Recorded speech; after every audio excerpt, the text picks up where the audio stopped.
اللهم لك الحمد أنت قلت وقولك الحق المبين، وقلت وأنت أصدق القائلين.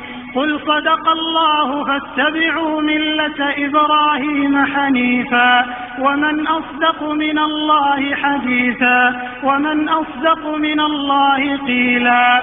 لا إله إلا الله المتوحد في الجلال بكمال الجمال تعظيما وتكبيرا، المتفرد بتصريف الأمور على التفصيل والإجمال تقديرا وتدبيرا، المتعالي بعظمته ومجده، الذي نزل الفرقان على عبده ليكون للعالمين نذيرا.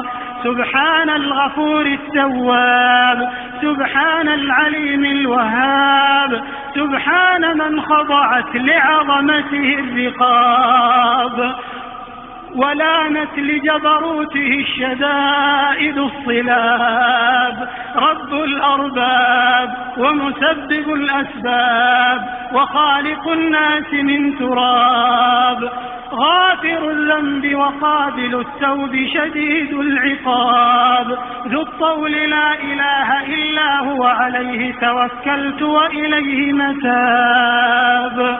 ونحن على ما قال ربنا وخالقنا من الشاهدين، ولما أوجب وألزم غير جاحدين، والحمد لله رب العالمين. وصلوات الله وسلامه على سيد الأولين والآخرين ورحمة الله للعالمين نبينا محمد وعلى آله الطيبين الطاهرين وصحابته الغر الميامين والتابعين ومن تبعهم بإحسان إلى يوم الدين.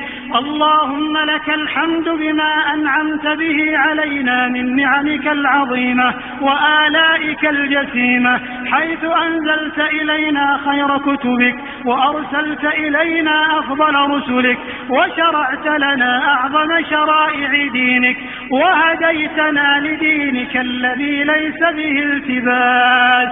اللهم لك الحمد على ما يسرت من صيام شهر رمضان وقيامه. اللهم لك الحمد على ما يسرت من صيام شهر رمضان وقيامه وتلاوة كتابك العزيز الذي لا يأتيه البأس